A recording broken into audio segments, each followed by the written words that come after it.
नमस्कार दोस्तों, त्रिवेणी लर्निंग पर आप सभी का एक बार फिर से स्वागत है।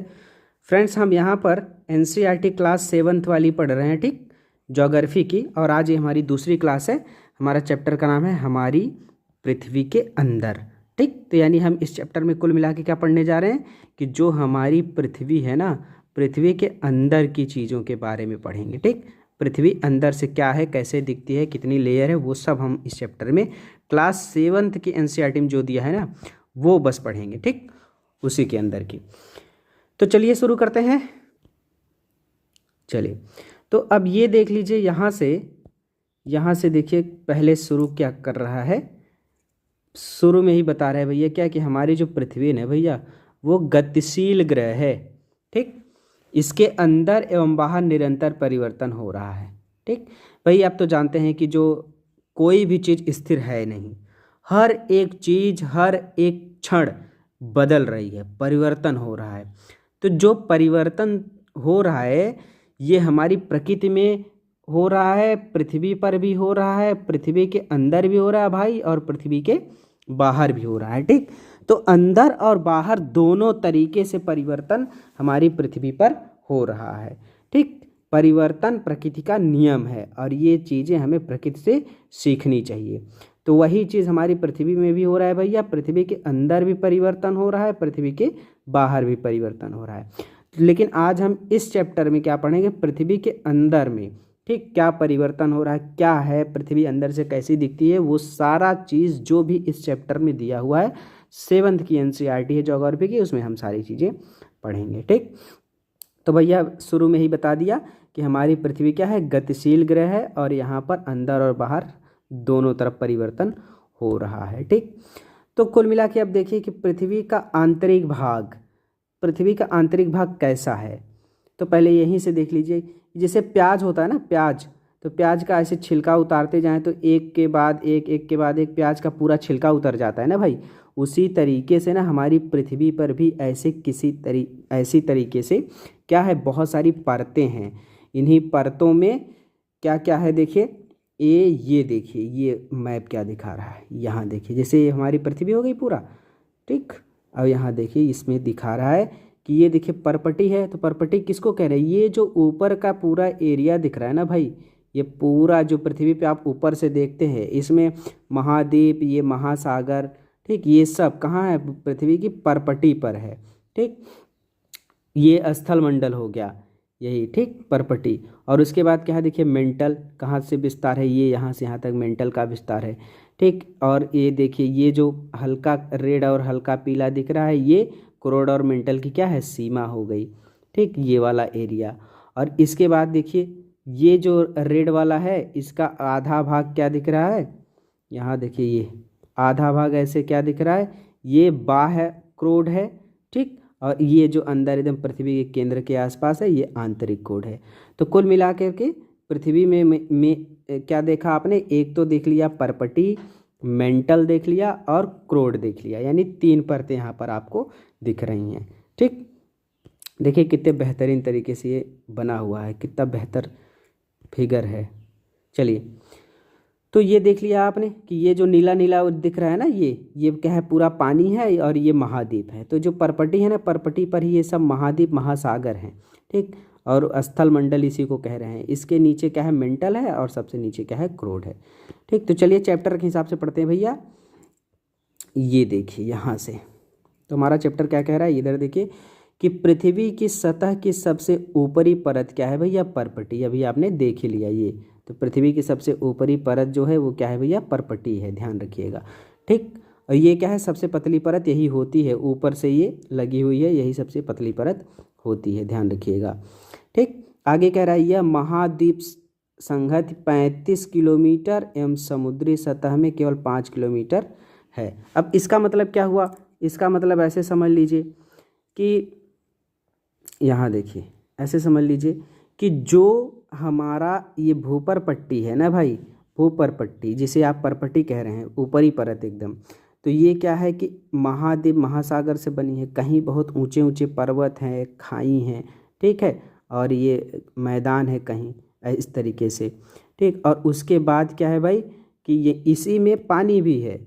अब देखिए इसी में आगे से ऐसे मान लीजिए कि ये महासागर हो गया, ठीक, महासागर, ये पूरा पानी वाला एरिया हो गया। तो अब ये समझ लीजिए कि ये जो बात कहा जा रहा है कि जो ये स्थल है ना, ये स्थल हो गया, ठीक, ये स्थल हो गया, और ये क्या हो गया, ये महासागर हो गया, ठीक। तो वही कहा जा रहा है कि यहाँ स्थल जो है ना, ये इसकी मोटाई कितना है भैया, इसकी मोटाई 35 किलोमीटर तक है। लेकिन ये जो सागर वाली परपट्टी है ना, ये वाली, ये कितना है भैया, 5 किलोमीटर मोटा है, और इसी के ऊपर क्या है, समुंदर है, ठीक। यही बात कहा जा रहा है कि जो भूपर पट्टी है ना, कहीं तो बहुत मोटी है, जो स्थल वाला एरिया है, महाद्वीप हो गया ना ये, तो जो स्थल वाला एरिया है वहाँ 35 किलोमीटर मोटा है, और जो सागर वाला है जिस पर पानी भरा हुआ है ना, ये वाला एरिया, ये कितना है भैया, 5 ही किलोमीटर इसकी क्या है, मोटाई है, ठीक। तो ये बात हो गई। वही चीज़ यहाँ पर कही जा रही थी, क्या कही जा रही थी कि महाद्वीप के नीचे कितना है, 35 किलोमीटर मोटा है ये परपट्टी, और समुद्री जो एरिया है वहाँ पर 5 किलोमीटर मोटा है, ठीक। चलिए, और यहाँ देख लीजिए महाद्वीप भैया किसका बना है, सिलिका और एल्यूमिना का, ठीक, यानी सिलिका और एल्यूमिना, इसीलिए इसको क्या करें, सियाल परत कह रहे हैं। सियाल परत क्या हो गया, मतलब सिलिका और एल्यूमिनियम, ठीक। सिलिका और एल्यूमिनियम का बना है, तो सी से हो गया, सी से क्या हो गया, सिलिका, एल क्या हो गया, एल्यूमिना, तो इसीलिए इसको पूरा कह रहे हैं सियाल परत, ठीक। तो याद रखिएगा भूपर पट्टी यानी जो ऊपर की जो परपट्टी है ना, ये किस चीज़ का बना है, सिलिका और एल्यूमिनियम का, इसीलिए इसको कहा जा रहा है सियाल परत, ठीक। तो आगे देखिए, लेकिन महासागर जो है भैया किसका बना है, सिलिका और मैग्नीज का, ठीक। तब इसको क्या कहेंगे, इसको सीमा परत कह देंगे, यानी सिलिका और मैग्नीज। तो सी का मतलब हो गया सिलिका, एम का मतलब हो गया मैग्नीज, तो ये कौन सा परत हो गया भैया, सीमा परत, ठीक। तो महासागर जो है वो सीमा परत का बना है, और महासागर जो है वो सीमा परत का बना हुआ है, और महाद्वीप जो है वो सियाल का है। देखिए यहाँ पर इस चित्र को ठीक से ध्यान से देख लीजिए, ये देख रहे हैं ना, ये चित्र में देखिए। अब देखिए यहाँ से यहाँ तक का जो एरिया है ना, ये स्थल है, ठीक, ये स्थल है, और ये वाला पूरा एरिया क्या है, ये महासागर है। तो स्थल जो है ना भाई, ये किस चीज़ का बना है, ये सिलिका और एल्युमिनियम का बना है, ठीक।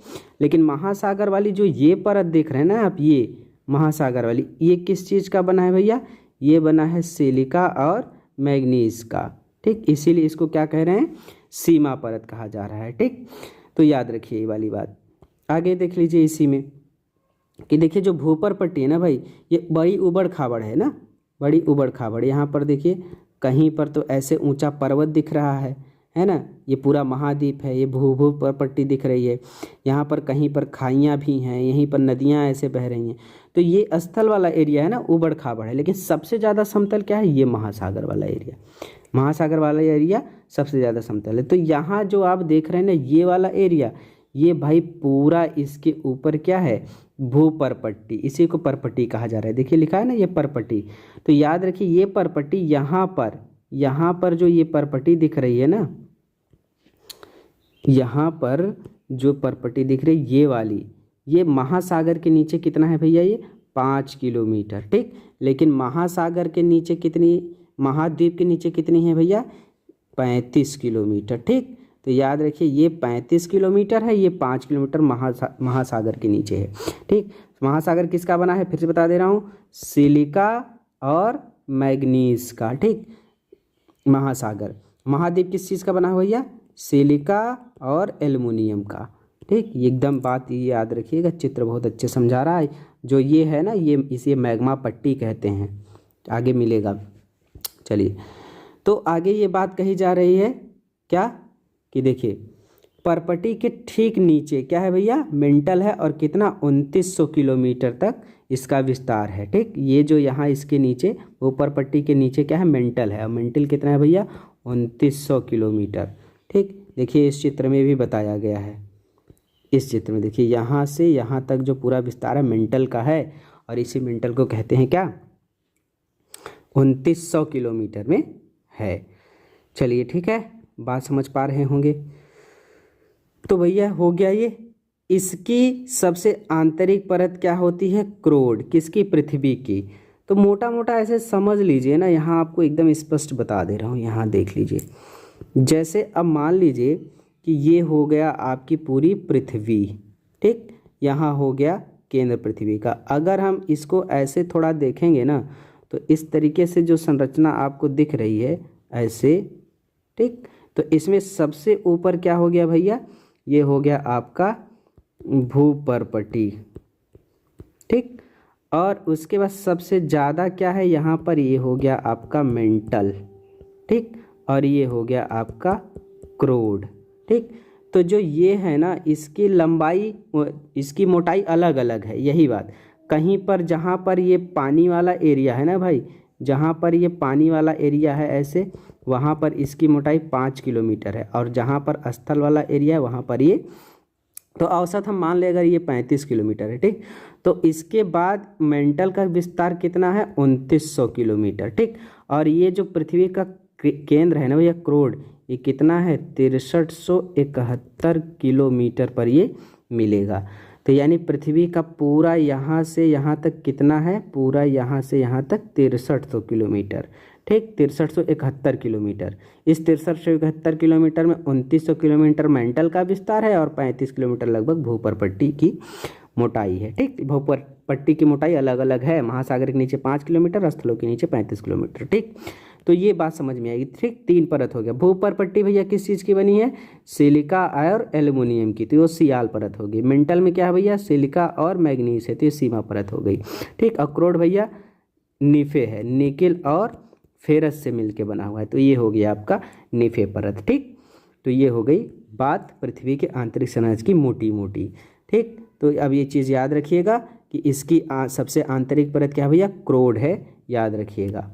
आगे देख लीजिए, आगे है भैया, अच्छा एक चीज़ और यहाँ देख लीजिए, ये चीज़ देख लीजिए, यहाँ पर ये क्या कहा जा रहा है कि विश्व की सबसे गहरी खान दक्षिण अफ्रीका में स्थित है। याद रखना भैया, विश्व की सबसे गहरी खान कहाँ? दक्षिण अफ्रीका में स्थित है,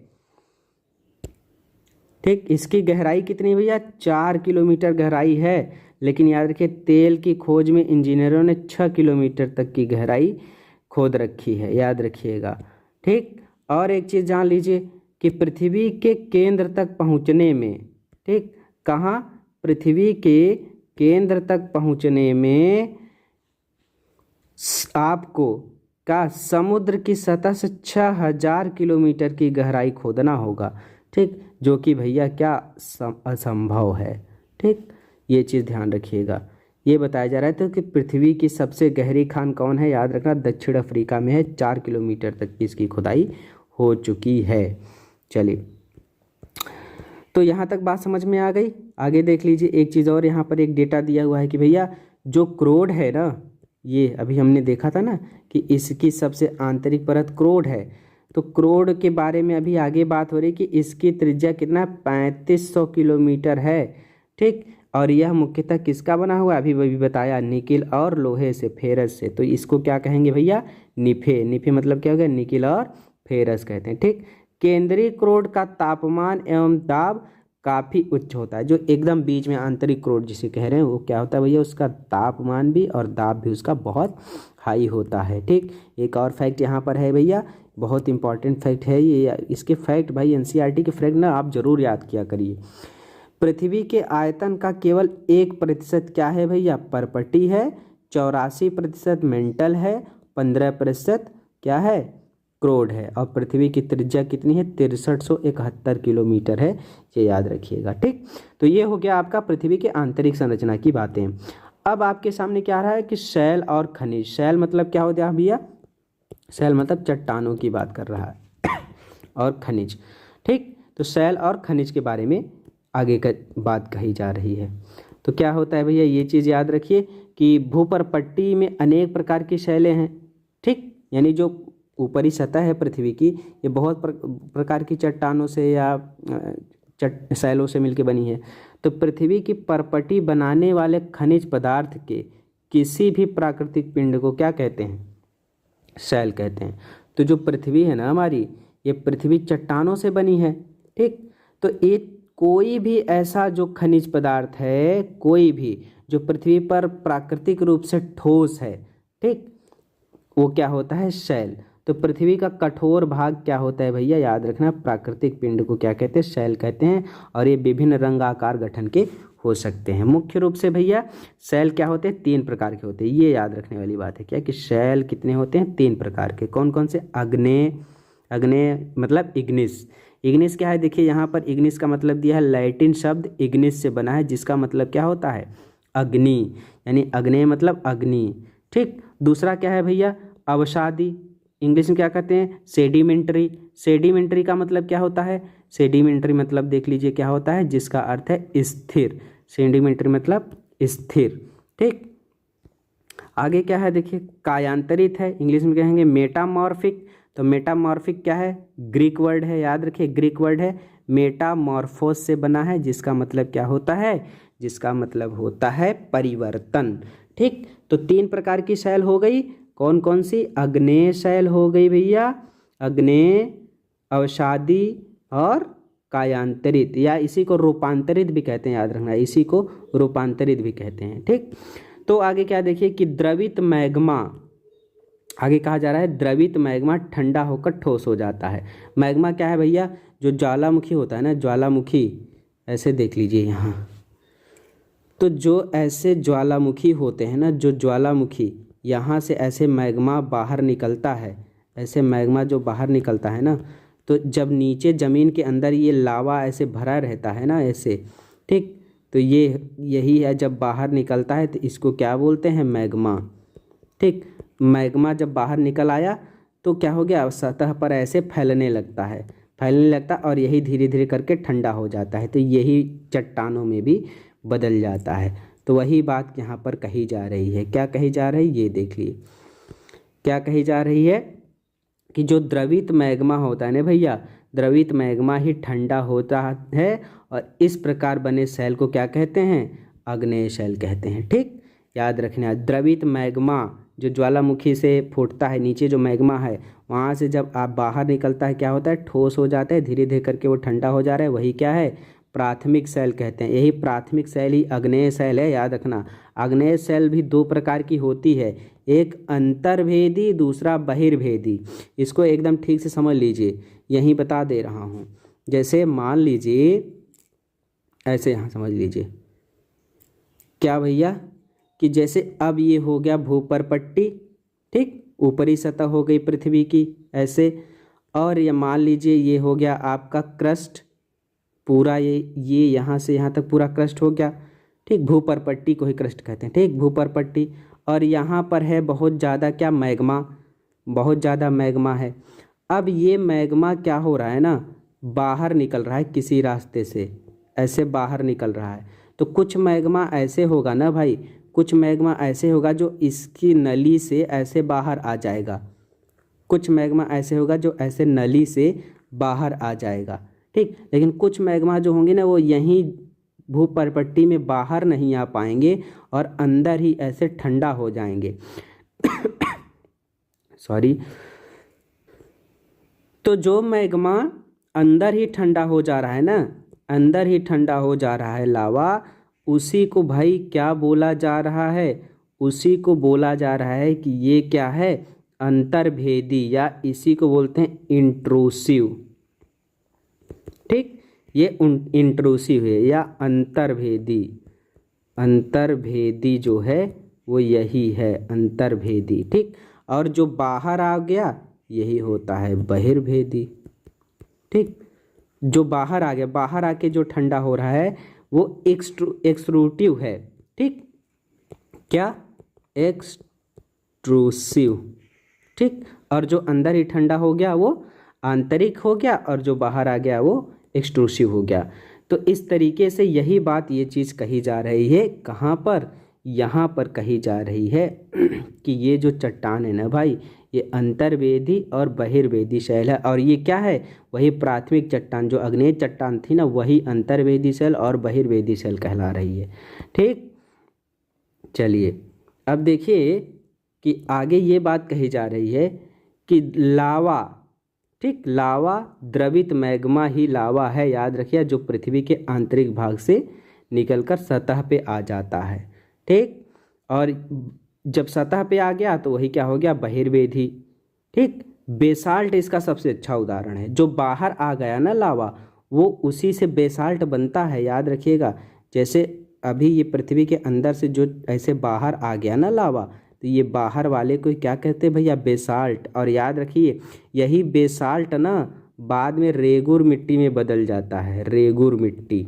और रेगुर मिट्टी मतलब क्या भैया, रेगुर मतलब ही होता है काली मिट्टी, याद रखना। ठीक, रेगुर मतलब ही काली मिट्टी। तो ये हो गया क्या, कि जो बहिर्भेदी चट्टान है ना, बहिर्भेदी आग्नेय शैल, वही क्या होता है, बाद में बेसाल्ट बन जाता है, बेसाल्ट। और उसी से काली मिट्टी का निर्माण होता है, याद रखिएगा। जो भारत में दक्कन पठार है ना भाई, वो सब बेसाल्ट चट्टानों से बना है। शैल मतलब चट्टान ही होता है। ठीक, और देखिए आगे क्या हो रहा है कि जो हमारा ये है ना द्रवित मैग्मा, कभी कभी भूपर्पट्टी के अंदर गहराई में ठंडा हो जाता है। अभी अभी हमने बताया कि कभी कभी बाहर नहीं निकलता मैग्मा, अंदर ही ठंडा हो गया, तो वो क्या है भाई, वो अंतर्वेदी शैल है, याद रखना। अंदर ही जब ठंडा हो रहा है तो वो हो गया अंतर्वेदी शैल। ठीक, धीरे धीरे ठंडा होता है ये, और ये इसके दाने जो होते हैं बड़े बड़े होते हैं। और इसका सबसे अच्छा उदाहरण क्या है भैया, ग्रेनाइट है, याद रखना। ग्रेनाइट क्या है, अंतर्वेदी आग्नेय चट्टान है, जो पृथ्वी के अंदर ही ठंडी हो रही है, याद रखना। पृथ्वी के जब अंदर ठंडी हो रही तो अंतर्वेदी आग्नेय शैल हो गई, बाहर ठंडी हो गई तो वो बहिर्वेदी हो गई। बहिर्वेदी चट्टान का उदाहरण है बेसाल्ट, और अंतर्वेदी चट्टान का उदाहरण क्या है, ग्रेनाइट है, याद रखना। ठीक, मसाला, ठीक, जैसे लेई होता है दानों का चूर्ण बनाने के लिए। ठीक, अब घर्षण पत्थरों का उपयोग क्या करते हैं, ग्रेनाइट में करते हैं, याद रखिएगा। जिससे आप मसाला कूटते हो ना पत्थर पर से, पत्थर और सिल लोढ़ा, वो क्या होता है भैया, वही कह रहा है ग्रेनाइट चट्टान। ठीक, वो ग्रेनाइट चट्टान है। आगे देखिए, शैल क्या होते हैं, लुढ़क लुढ़क कर, चटक पटक कर क्या हो जाता है, छोटे छोटे टुकड़ों में बट जाते हैं। ठीक, जब वो छोटे छोटे टुकड़ों में बट गया ना, वही कौन, जो शैल है। यहाँ देखिए ना, एक सेकेंड, ये यहाँ देख लीजिए ऐसे। ठीक, तो जो ये शैल है ना, ये क्या होता है, लुढ़क कर चटक कर क्या होते हैं, एक दूसरे से टकरा कर क्या हो जाते हैं, छोटे छोटे हो जाते हैं। तो ये भैया छोटे छोटे कणों को क्या कहते हैं, अवसाद।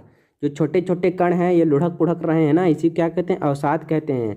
और याद रखना भैया कि ये जो अवसाद है ना, हवा जल और क्या है, एक स्थान से दूसरे स्थान पर पहुंच जाते हैं यही। और जब पहुंच जाते हैं ना, वहीं पर क्या हो जाते हैं, जमा हो जाते हैं कहीं पर। मतलब जहां वो छोटे हो गए, छोटे छोटे कण हो गए, आपस में टकरा करके लुढ़क पुढ़क करके कहाँ हो जाए, कहीं जा करके इकट्ठा होंगे ना। तो जहाँ इकट्ठा होंगे ना, ये वहीं पर क्या हो जाएंगे, अदृढ़ अवसाद हो जाएगा। मतलब बहुत ज़्यादा कठोर नहीं होंगे, नरम क्या होता है, अवसाद। दब कर कठोर हो जाएंगे और फिर क्या हो जाएगा, सैल की एक परत बन जाएगी भाई।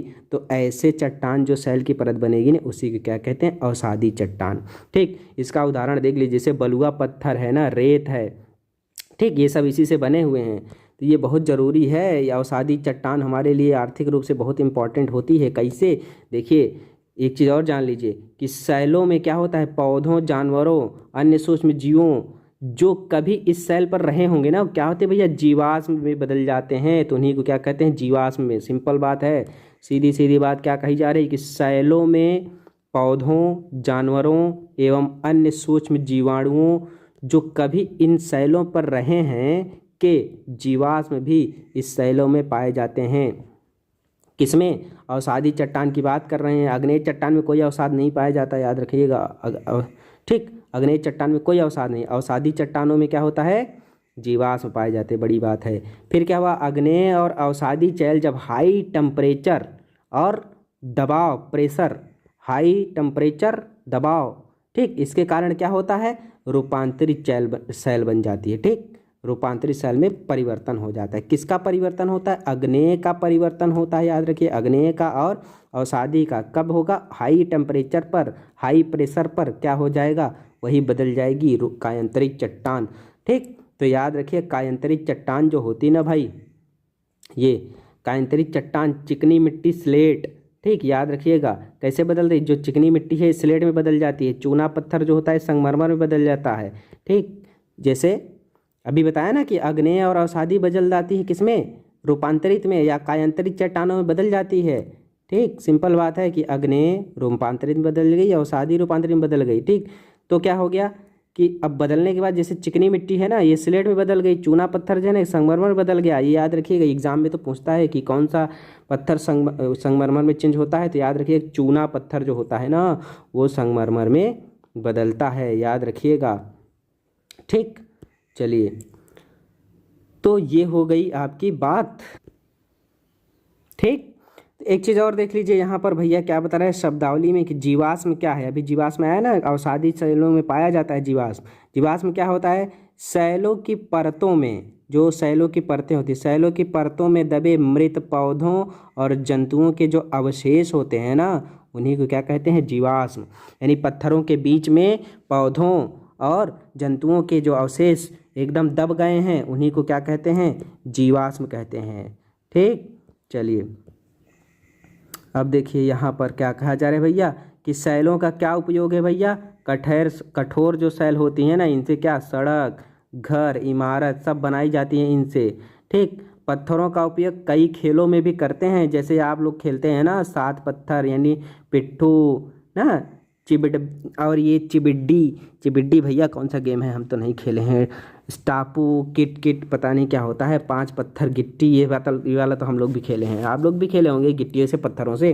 तो भैया वो सब क्या हैं, वो सब चट्टानों के लाभ बताया जा रहा है। एक चीज़ और जान लीजिए भैया, बहुत इंपॉर्टेंट बात है कि जो लाल किला बना है ना, लाल किला लाल बलुआ पत्थर से बना है, याद रखना, लाल किला लाल बलुआ पत्थर से। ताजमहल भैया सफ़ेद संगमरमर से बना हुआ है। ठीक, देख रहे हैं चट्टानों के कितने लाभ हैं, बहुत लाभ हैं भैया। ठीक है, अब देखिए शैल चक्री तरीके से एक दूसरे में परिवर्तित भी होते हैं ना। इसका मतलब ये है कि जैसे आग्नेय चट्टान है, यहाँ देखिए ये चित्र देखिए कितना अच्छा बनाया हुआ है, ये चित्र देख लीजिए, देखिए क्या कह रहा है भैया कि देखिए जैसे कायांतरित चट्टान है ना भैया, तो कायांतरित चट्टान मैंने बताया ना अभी कि कायांतरित चट्टान भी क्या बदल जाएगी किसमें, ये धीरे धीरे गर्म हो जाएगी, पृथ्वी के नीचे दबा है ना ये कायांतरित चट्टान, तो मैग्मा बदल जाएगा। ठीक, और ये याद रखिए कि ये जो मैग्मा है ना यही बाद में क्या होता है, जब ठंडा होता है, अंदर ही ठंडा हो गया तो इंट्रूसिव और बाहर ठंडा हो गया तो एक्सट्रूसिव, तो ये हो गया आपका आग्नेय चट्टान बन जाती है। तो मैग्मा जो होता है ना ये ठंडा होकर के आग्नेय चट्टान भी बन जाता है, अभी भी बताया हूँ ये। और आग्नेय चट्टान क्या हो जाएगा, इसका छोटे छोटे कण जो बह कर के कहीं और चले जाते हैं, ठीक, हट जाते हैं, कहीं इकट्ठा हो जाते हैं, जमा हो जाते हैं, तो उसको क्या कहते हैं भैया, अब उससे बन गया अवसादी चट्टान। ठीक, अब यही अवसादी चट्टान या आग्नेय चट्टान जो है ना ये हाई टेम्परेचर हाई प्रेशर पर क्या में बदल जाएंगे, अवसादी चट्टान में बदल जाएंगे। और यही अवसादी चट्टान दबते दबते जब और नीचे चली जाएगी ना भैया, क्या हो जाएगा, तब क्या हो जाएगा, हाई टेम्परेचर प्रेशर, तो ये भी कायांतरित में बदल जाती है। आग्नेय भी कभी कभी सीधे बदल जाती है कायांतरित में, और अवसादी भी दोनों बदल जाती हैं कायांतरित में। ठीक, और यही कायांतरित फिर नीचे चली जाएगी, दबती चली जाएगी, और अंत में पिघली पृथ्वी के जब और अंदर चली जाएगी जहाँ पर मैग्मा चैम्बर है, तो यहाँ पर जा कर के ये क्या हो जाती है, मैग्मा में फिर से बदल जाएगी, और ये फिर से ये चक्र चलता रहता है। ठीक, तो वही कहा जा रहा है भैया कि जो चट्टानें हैं ना वो क्या हैं, एक दूसरे में परिवर्तन हो जाता है। यही कहा जा रहा है कि जो शैल चक्री है ना ये क्या होता है, एक दूसरे में परिवर्तित हो जाता है। ठीक, शैल जो है भैया इसी को कहते हैं शैल चक्र। ठीक, जो ये परिवर्तन हो रहा है ना एक दूसरे में, अवसादी आग्नेय में, ठीक, आग्नेय अवसादी दोनों क्या कहते हैं कायांतरित में चेंज हो रही हैं, तो ये सब चीज़ें इसी को कहा जा रहा है शैल चक्र कहते हैं। ठीक, अब देखिए द्रवित मैग्मा जब ठंडा होकर आग्नेय शैल बन जाता है। ठीक, अब ये आग्नेय शैल छोटे छोटे टुकड़ों में टूटकर एक स्थान से दूसरे स्थान पर चले जाते हैं तो अवसादी चट्टान बन जाता है। ठीक, और उसके बाद क्या होता है, हाई टेम्परेचर और दाब पर फिर क्या होगा, यही आग्नेय चट्टान और अवसादी चट्टान किस में बदल जाएगी भैया, कायांतरित चट्टान में। सिंपल बात थी, बस याद रखना है आपको। ठीक, अत्यधिक ताप एवं दाब के कारण कायांतरित शैल जो होती है ना वो फिर से पिघल जाएगी किसमें, द्रवित मैग्मा में, और फिर यही मैग्मा क्या होगा, कुछ मैग्मा बाहर आ जाएगा आग्नेय चट्टान बन जाएगी, प्राथमिक चट्टान। जो बाहर आ गया वो बेसाल्ट हो गया, और जो अंदर ही जम गया वो हो गया ग्रेनाइट। याद रखिएगा, जो बाहर मैग्मा आ जाता है ठंडा होता है उसको कहते हैं क्या, बेसाल्ट, और जो अंदर ही चला जम जाता है ठंडा हो जाता है वो होता है ग्रेनाइट।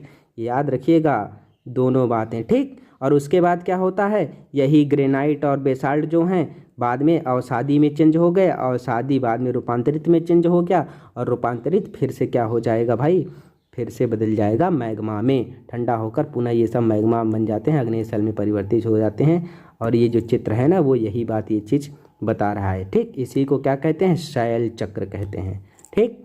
चलिए आगे देखिए, ये देखिए क्या करे भैया, शैल चक्र जो होता है ना, शैल विभिन्न खनिज से बना होता है। याद रखिए, जो शैल होता है ना, यानी जो चट्टान है भैया, ये चट्टान खनिजों से बना होता है। और खनिज जो होते हैं ना ये प्राकृतिक रूप से पाए जाते हैं प्रकृति में, ठीक। प्राकृतिक रूप से पाए जाने वाले पदार्थ होते हैं खनिज, ठीक। और इन्हीं खनिजों से क्या बनता है, चट्टान। यानी सबकी सीधी एक बात क्या कह सकते हैं, बस एक लाइन में एक चीज़ कह देते हैं ऐसे, क्या कि खनिजों के समूह को क्या कहते हैं, चट्टान। 100 की सीधी एक बात इतना ध्यान रखिए, खनिजों का समूह, जब खनिज कई खनिज मिल जाते हैं भैया वो क्या हो जाता है, चट्टान हो जाता है, ठीक।